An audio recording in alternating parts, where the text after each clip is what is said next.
My name is Anne. At 26 years old, I got married 6 months ago to John, who is 30 and works as an office worker.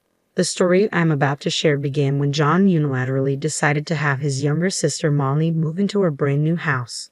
This house, worth $45,000, was built for us as newlyweds. Ever since our engagement, John and I have been discussing the layout and choosing the furniture, planning to move in immediately after the wedding.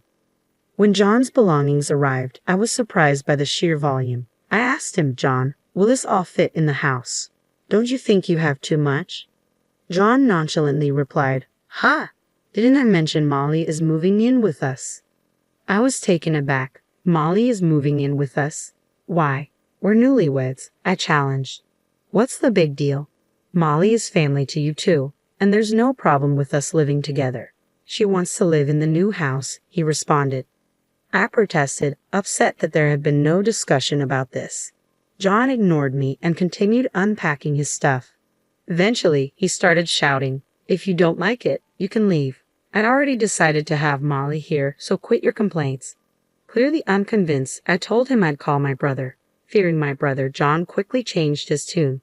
"Wait, don't call him. Molly isn't staying here forever. She just needs a place until she finds a job and a house. Can you please understand?" Reluctantly, I agreed. "Can Molly use the guest room, right?" I suggested. John made a dubious face and mumbled, "Ah, yeah," though he didn't seem convinced. I moved Molly's things into the guest room. After a hectic day of unpacking, we had completed more than half of it. We were having a toast to celebrate our move when the doorbell rang. It was already past 9 p.m., so I thought of ignoring it, but John hurriedly went to the front door, unlocked it, and let the visitor in. I was shocked as I was already dressed for bed. From the kitchen, John called out, "Hey Anne, Molly's here." Annoyed, I returned to the living room. "Welcome, Molly. What brings you here so late?" I asked, trying to hide my irritation. Molly retorted, "Can't I come home whenever I want? Now, where's my spacious room? Show me around, big bro." She flung open doors looking for another room on the second floor. "Here it is. This is the room for me, right, big bro?" I had a bad feeling and followed her upstairs. Molly was claiming my workroom as hers. I couldn't help raising my voice. "This is my workroom. It can't be your room." John suggested, "Why not make this Molly's room?" "No way," I insisted. I then suggested the room next to it, intended for John's hobby workroom. He panicked. "Not that room. I've been looking forward to using it. I chose the wallpaper and everything." "No way." The only option left was the future children's room, currently being used as a guest room. Still unsatisfied, Molly snapped, "You're quite insolent, aren't you? Not listening to the head of the household. Quite cheeky for a freeloader who depends on him for meals." I lost all energy to argue back, thinking, who's the real freeloader here? While heading back to the living room, I heard Molly asking, "Hey big bro, do we have anything to eat? I'm hungry." I ignored her and continued my solo celebration of our move. They seemed to be having an argument, but I didn't care until John came over and said, "You're always going against me and drinking all high and mighty." He took the wine bottle and gulped it down, then shouted, "If you can't listen to me, get out. I'm the head of the household. Don't underestimate me." He left with Molly. Despite the late hour, I decided to call my brother and tell him about Molly. He picked up the phone on the first ring, as if he was waiting for it. However, I could tell from his voice that he was angry. "Are you mad, bro? Were you sleeping?" "I'm sorry," I said. It turned out I called him in the middle of an argument with his wife. "What's up? Did the move go smoothly?" he asked, sounding frustrated. I couldn't help but ask, "Don't you have to talk to your wife? Is it okay to leave her like this?" John replied tiredly, "It's over for us." Worried, I suggested visiting him, but he said he'd rather be left alone for now. I began to tell him about Molly, how she had started living with us from the first day of our married life, and how she refused to use the guest room. I'd even mentioned that John and Molly had been calling me bratty and telling me to do as I was told. My brother was concerned, thinking I was being treated like a servant by my husband and Molly, but I laughed off his concerns. "I'm your sister, right? Me, a servant? If they can manage it, let them try," I retorted. He laughed and said, "Good point, but call me if anything happens." We then shifted the topic to the problems between my brother and his wife. What I heard left me flabbergasted. Apparently, his wife had been seeing men from a dating site and was having an affair. He found out because she accidentally sent him a message meant for her lover. John had been suspecting her infidelity for some time, and once he got confirmation, he took her phone away and sent her back to her parents. He was planning to visit her parents' home tomorrow for a discussion. We ended the call, agreeing that both of us were in terrible situations, and decided to catch up over the phone again soon. While tidying up the remaining boxes, I waited for my husband and Molly to come home. They returned late at night, cheerfully drunk. As I continued unpacking, they approached me. "Molly and I have thought of a great idea. Let's make our bedroom Molly's room. We can each sleep in our workrooms. What do you think? Good idea, right? Make sure to clear the room for Molly by tomorrow." I replied, "There's something I want to make clear." I asked them how much Molly would contribute towards groceries and household supplies each month and how long she planned to stay. My husband started to panic. "What? You want to get money from jobless Molly? I'll pay for my salary, so there's no problem, right?" Molly added, "How long will I stay?" "Until I'm satisfied. My mom's cooking is all old-fashioned and I don't like it. Plus, she's annoying at home, always nagging me to do laundry and cleaning. Here, I can do whatever I want without spending a dime. It's the best. If you don't like it, Anne, why don't you move out?" I snapped, "Then let's split the household expenses. I will work to cover my share. Feel free to use your salary for yourself and Molly." For some reason, they seemed pleased with this, even though I added, "You will need to take care of your own chores." It seemed like they weren't really listening, so I made sure to leave a written note about it. The next day, worried about my brother, I decided to visit his workplace. He is the president of a construction company, having taken over after our father passed away from an illness last year. When I arrived at his office, he was surprised to see me. "What's up?" he asked. "I'll listen to what you have to say first." I asked him for a favor. I explained what had happened the night before and asked if he could hire me at his company. He agreed, saying, "Our secretary is quitting due to her husband's relocation, so it's good timing." Then I heard about his situation. I was so shocked that my heart almost stopped. My brother revealed that his wife was pregnant, but there was no doubt the child was not his. The text messages on her phone, which he had taken, showed conversations, photos, and videos with her lover. The messages indicated that the man was trying to escape responsibility after learning about the pregnancy. When I asked my brother if he was going to divorce his wife, he replied, "It'll be hard for the kids, but divorce is the only option." I suggested that he involve a lawyer and have a proper discussion. Then I went home. In my room, I couldn't stop thinking about the texts and pictures of my sister-in-law's affair that my brother had shown me. The sister-in-law I knew was a loving, family-oriented person, and I loved her for it. However, she had been betraying my brother. I felt as if I had lost a dear friend, and tears welled up in my eyes. Despite all that, Molly kept knocking on my door. "Hey, I'm hungry. Can you make something?" she hollered from the other side of the door. But the shock I felt was too much, and I didn't even have the energy to argue with her, so I left her alone. Then I got a call from my husband, who should have been at work. I didn't answer because I knew what he would want to talk about, and I didn't want to talk to anyone. Shortly after, I received a text message from my brother asking if I could accompany him to see a lawyer the next day. I sent an OK sticker in response. I must have fallen asleep because my husband's shouting woke me up. "You didn't even prepare food for Molly, and you're sleeping. What's that about?" he roared. Silently, I produced a pledge I had written and pointed to it for him to read. After reading it, my husband told Molly, "Let's let her sleep today. She seems to be off. We can scold her once she's feeling better tomorrow." "I'm not sick. I'm just tired of you guys," I mumbled before falling back asleep. The following morning, without waking my husband, I headed to my brother's house. My brother seemed exhausted, his eyes bloodshot from lack of sleep. I prepared and served breakfast for his children before taking them to kindergarten. In the car, the children said, "Mommy and Daddy had a fight, and Mommy left the house." Mommy was the bad one. She left us at home and went out. We cried because we were left alone, so Daddy got angry. The children thought maybe it was better not to have their mother around because she easily got angry. I told them, "I see. If you're lonely, call Auntie." "Okay," they responded cheerfully. "Yay, we might get lonely today." I couldn't tell for sure, but I got the impression that they didn't seem sad even though their mother wasn't there. After dropping the children off at kindergarten, I turned my attention back to helping my brother navigate his difficult situation. I headed to the law office with my brother.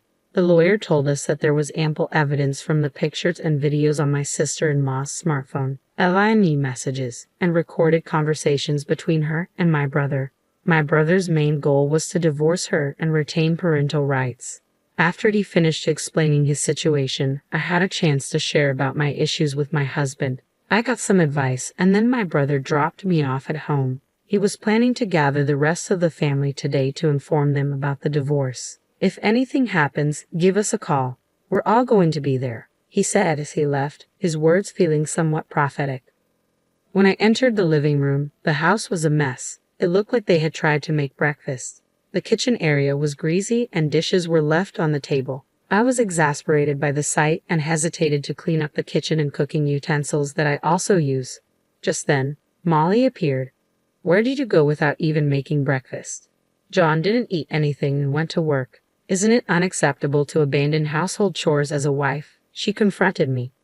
I responded, "You know what, I'm not your maid or servant. Weren't you taught to clean up after yourself since you were a child?"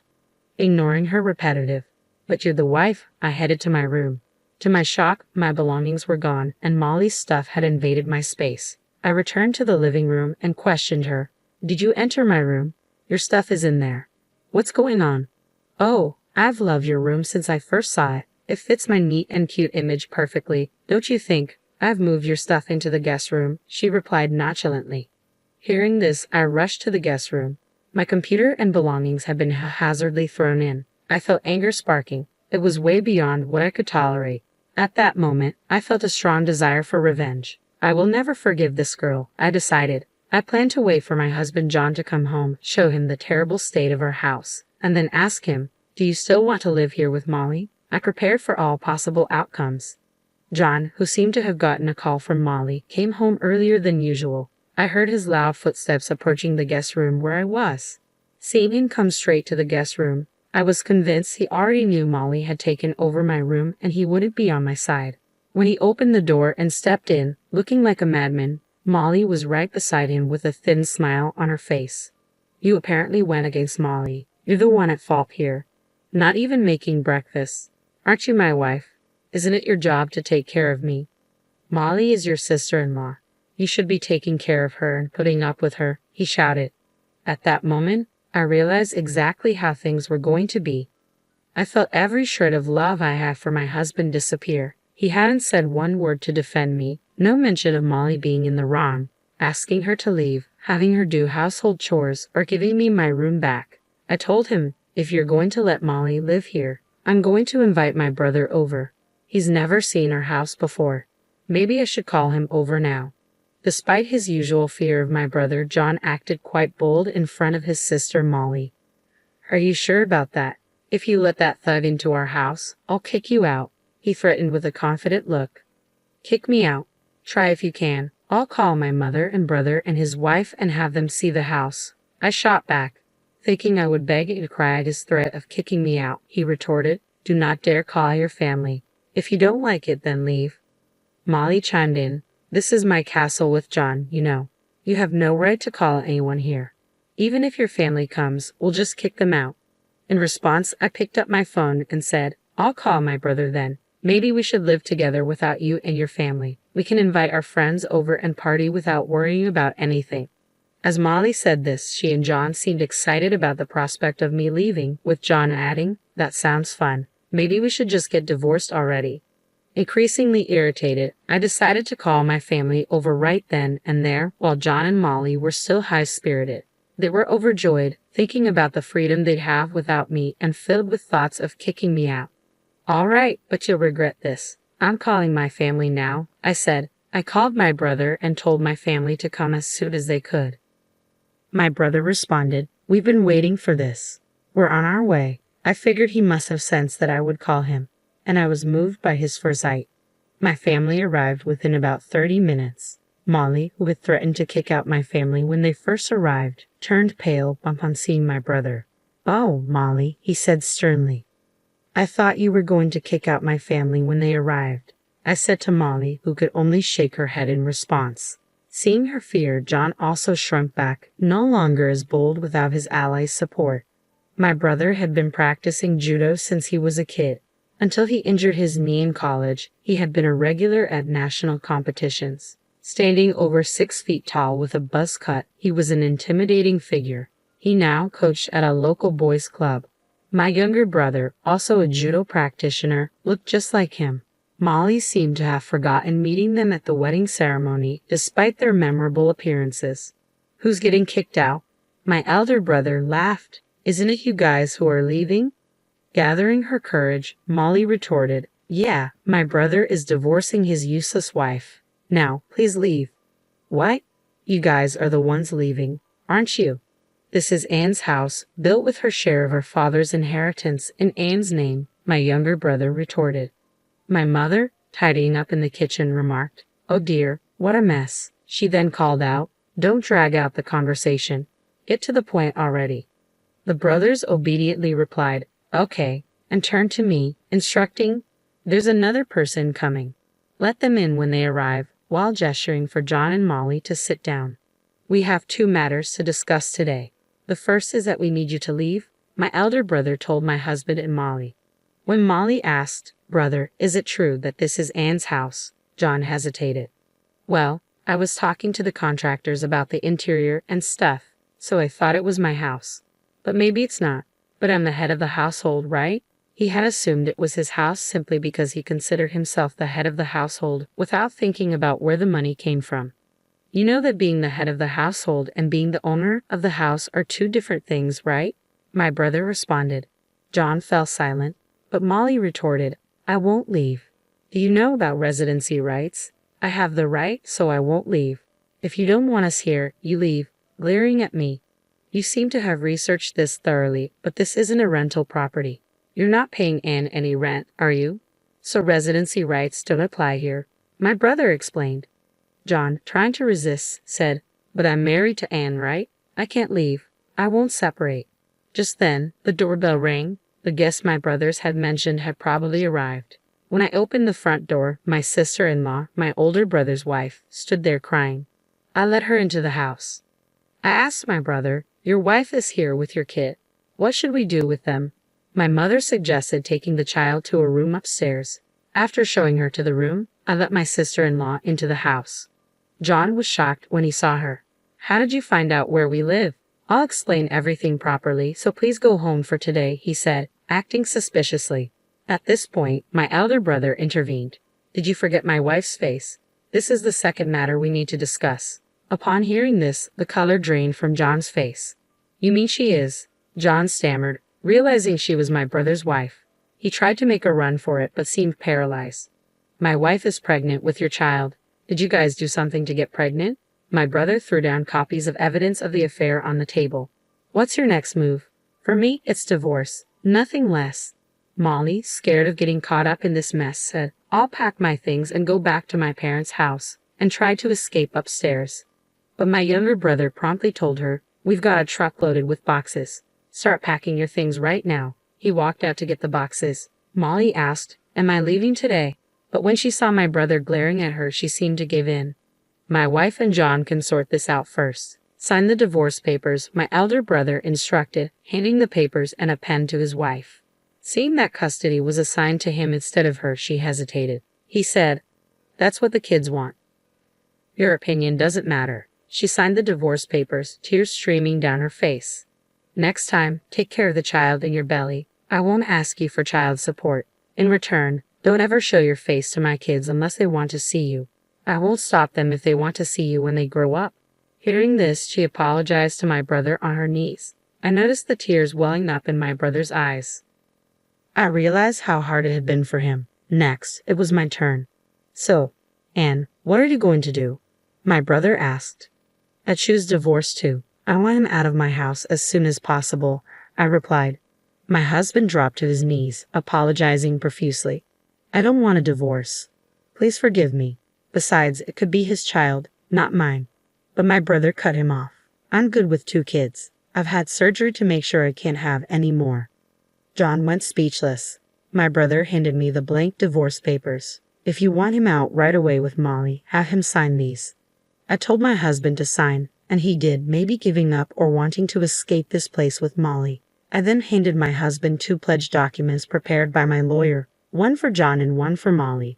They pledged to pay for the damage they caused to the house, roughly $30,000 in total, and to never enter my house again.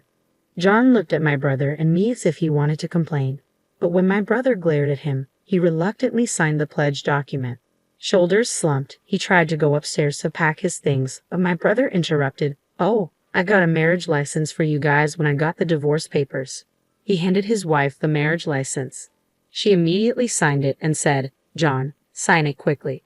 You've messed up my life, so you have to take responsibility. I'm having this baby. You can't escape." With a crazed look, my husband signed it, crying and saying, "Just do whatever you want." Finally, my brother yelled, "Hey, you won't say anything unless I ask? Don't you have anything to say to me?" My husband finally apologized to my brother, almost scraping his head on the floor. After that, we all hastily packed my husband's and Molly's belongings into boxes, loaded them onto the truck that had arrived, and took them to their parents' house. With that, my brief married life came to an end. I thought I would live alone in this big house, but my mother offered to sell her house and move in with my younger brother. It seems my older brother, too, is going to sell his house and move in with his 3 children. My mother and brother are going to buy this house for me with the money they got from selling their houses, telling me, "Why not build a new house when you get married next time?" But I keep saying I'm good with an apartment. We got a dog that the kids had always wanted. Although we had some bad memories in this house, we are now living a life full of laughter and happiness. My ex-husband reportedly married my ex-sister-in-law half a year later and is living with her at his parents' house. He seems to be working day and night to pay for the damage to the house. Molly treated her new sister-in-law like a maid. The sister-in-law lost her mental balance, and Molly's mother couldn't stand to see her like that and kicked Molly out of the house. Molly asked my ex-husband for help, but he blamed her, saying, "If you hadn't moved in, we'd still be living in that mansion." Molly ended up isolated with no one on her side.